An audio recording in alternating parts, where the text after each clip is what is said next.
Assalamualaikum warahmatullahi wabarakatuh dan salam sejahtera. Nama diberi Danish Ofahmi, nombor matriks A174944. Jadi dalam video pengurusan jenazah pada hari ini, kita akan belajar cara-cara nak menguruskan jenazah selepas saat kematian. Jadi, apakah itu kematian? Kematian bermaksud apabila suatu roh itu terpisah daripada jasadnya ataupun badannya. Dan kematian ini adalah tidak dapat dielakkan dalam kehidupan kita. Dalam surah Al-Imran ayat 185, Allah SWT berfirman, "Setiap yang hidup akan merasai mati dan sesungguhnya pahala kamu akan dibalas pada hari kiamat." Jadi tanpa melengahkan masa lagi, mari kita belajar cara-cara nak menguruskan jenazah. Selepas saat kematian. Allahu Akbar.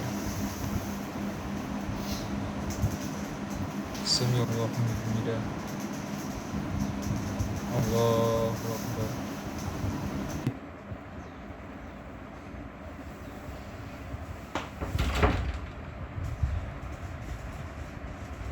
Sekiranya seseorang itu telah kelihatan meninggal dunia, kita kenalah pastikan bahawa mereka masih hidup atau telah meninggal. Sekiranya dia telah meninggal dunia, kita perlulah mengucapkan kalimah istirja', iaitu Inna lillahi wa inna ilaihi raji'un, yang bermaksud sesungguhnya kami adalah kepunyaan Allah dan kepada Allah jua kami kembali.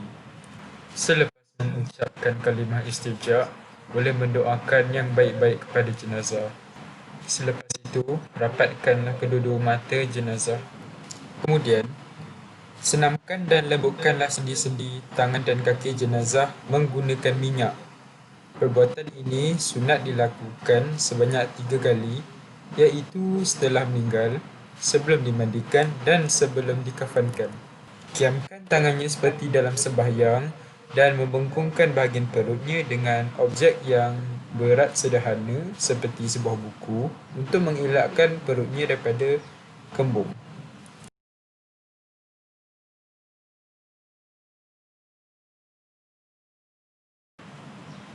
Sendi-sendi tangan dan kaki jenazah ini dilembutkan agar ia tidak begitu keras dan akan memudahkan proses pengurusan jenazah selepas ini. Segala pakaian jenazah haruslah ditanggalkan. Ikatkan dagunya supaya rahangnya tidak terbuka. Pergelangan kakinya juga haruslah diikatkan. Selain itu, yang tidak ditunjukkan dalam video ini, segala pakaian jenazah haruslah ditanggalkan.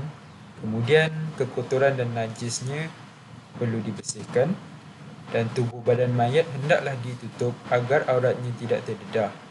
Kemudian badannya hendaklah diletakkan di atas katil ataupun tempat yang sesuai dalam keadaan menghadap kiblat dengan keadaan kedua-dua tangannya di atas dada seperti qiyam dalam solat. Memandikan jenazah. Perbuatan meratakan air ke seluruh anggota tubuh jenazah untuk menghilangkan najis dan kekotoran serta mengangkat hadas untuk menyucikannya. Sebaiknya guna air bercampur daun bidara, kapur barus dan sabun. Sekurang-kurangnya dengan meratakan sekali air ke seluruh badan mayat setelah dibersihkan semua najis dan kotoran. Adalah sunat bahawa daun bidara ataupun kapur barus dan wangi-wangian lain dicampurkan ke dalam air ini untuk dimandikan bagi jenazah. Kemudian kami akan mendapatkan campuran air dan daun tersebut. Sebaik-baiknya letakkan mayat di tempat yang tinggi dan terlindung daripada pandangan orang ramai supaya memudahkan air mengalir kecuali orang yang memandikan mayat dan pembantunya. Jenazah haruslah dihadapkan ke arah kiblat. Mula-mula, gunakan satu kain basah untuk mengelap kepala jenazah sehingga bersih. Kemudian kita akan membersihkan mulut jenazah menggunakan jari. Kemudian kita menggunakan kapas untuk membersihkan hidung dan telinga jenazah secara yang mampu. Selepas semua tu, kita akan menutup muka jenazah dengan kain untuk elakkan air terkena mukanya. Kemudian kita akan menggunakan kain basah untuk menggosokkan tangannya sehingga tiada kotoran. Sekiranya kuku jenazah panjang, akan menggunakan toothpick ini untuk bersihkan. Tanpa melihat aurat dan kemaluan jenazah, istinjakkan jenazah menggunakan sarung tangan.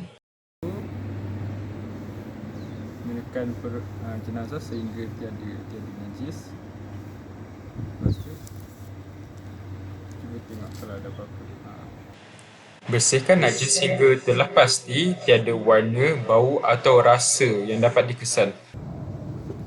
Kemudian kita akan wudukkan jenazah sebagaimana kita wudukkan orang biasa. Tangan kanan 3 kali, tangan kiri 3 kali. Kemudian kita akan kumurkan mulut jenazah dan hidung jenazah. Kemudian kita akan basuh muka sambil berniat pada jenazah. Kemudian kita akan basuh tangan hingga ke siku jenazah, belah kanan dan belah kiri 3 kali. Kemudian kita akan basuh dahi jenazah 3 kali dan telinga kiri kanan 3 kali, dan kemudian ke kaki jenazah 3 kali. Kemudian, niat ketika memandikan jenazah, nawaitul ghusla adaan hazal maiti lillahi ta'ala. Saya niat memandikan untuk memenuhi kewajipan dari mayat laki kerana Allah Ta'ala. Akan jirus bahagian depan, bahagian atas jenazah melalui belah kanan 3 kali. 3. Kemudian kita akan mandikan belakang jenazah 3 kali. Antara hikmah memandikan jenazah, Islam mementingkan kebersihan, menghormati manusia sebagai makhluk yang dimuliakan oleh Allah SWT, membolehkan jenazah disolatkan dan menghadap Allah dalam keadaan bersih dan suci. Seterusnya, mengkafankan jenazah. Perbuatan ini adalah menutup seluruh tubuh badan jenazah agar memelihara maruah dan kehormatannya serta melindungi aib jenazah. Sekurang-kurangnya wajib sehelai kain bagi laki dan perempuan, tetapi adalah sunat untuk kafankan sebanyak 3 helai kain bagi laki dan 5 helai kain bagi perempuan.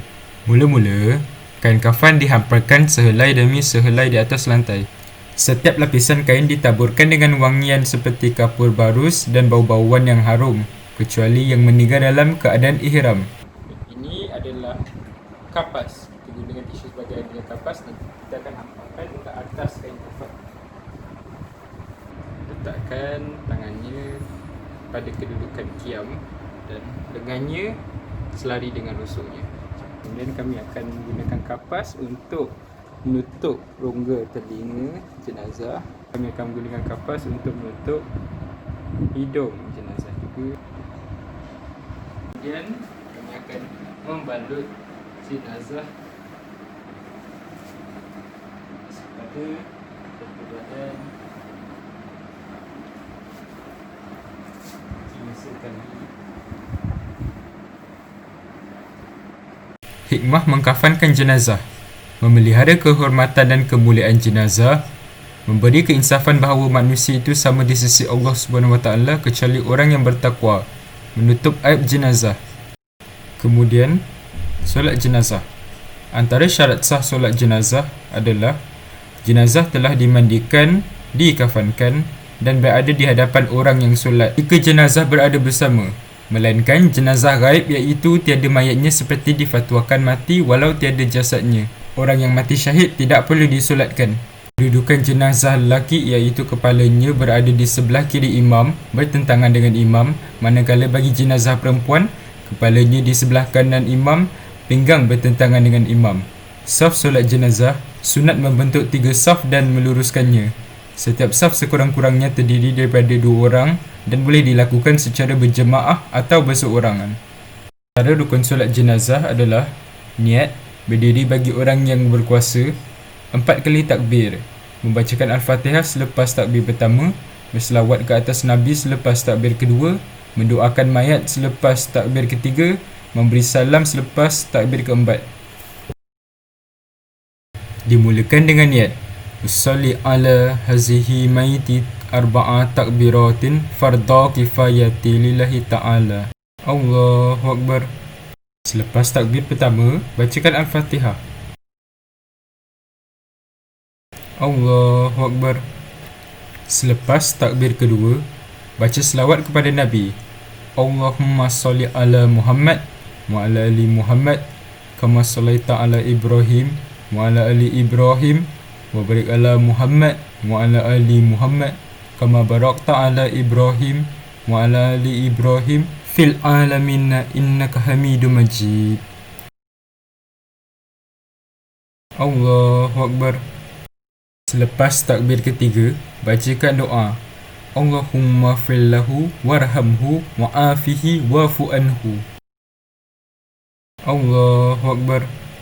Selepas takbir yang keempat, bacakan Allahumma la tahrimna ajrahu wa la taftina ba'dahu wa'fir lana walahu.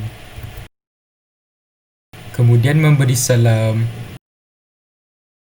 Antara hikmah solat jenazah, memberikan penghormatan dan kasih sayang pada si mati, menimbulkan keinsafan kepada yang hidup, memohon rahmat Allah SWT untuk si mati dan mengeratkan silaturahim dengan keluarga si mati.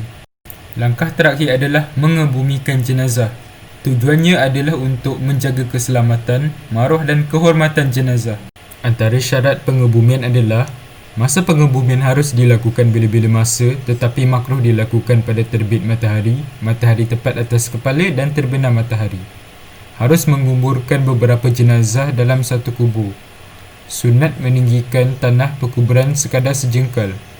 Sunat mendalamkan kubur untuk mengelakkan dari berbau dan tidak digali oleh binatang buas ataupun manusia. Wajib menghadapkan muka jenazah dalam liang lahat ke arah kiblat, mengiring di atas rusuk kanan. Sunat mendoakan jenazah setelah selesai dikebumikan.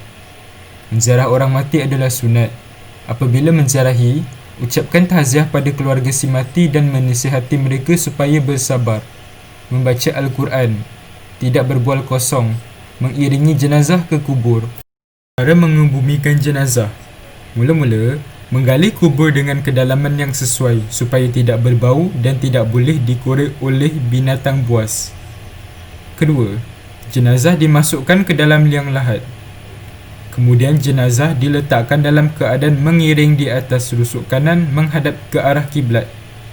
Kemudian, tutup liang tersebut menggunakan papan. Disunahkan bahawa genggaman tanah dilontarkan ke dalam kubur sebanyak 3 kali. Kemudian, tutup kubur tersebut dengan tanah. Adalah disunahkan bahawa meninggikan tanah kubur sekadar sejengkal supaya kubur itu mudah diketahui. Akhirnya, letakkan batu tepat di atas kepala jenazah supaya kubur itu mudah dikenal. Adalah disunahkan untuk meninggikan tanah perkuburan itu daripada tanah sekelilingnya. Sekian, wabillahi taufiq wal hidayah. Wassalamualaikum warahmatullahi wabarakatuh.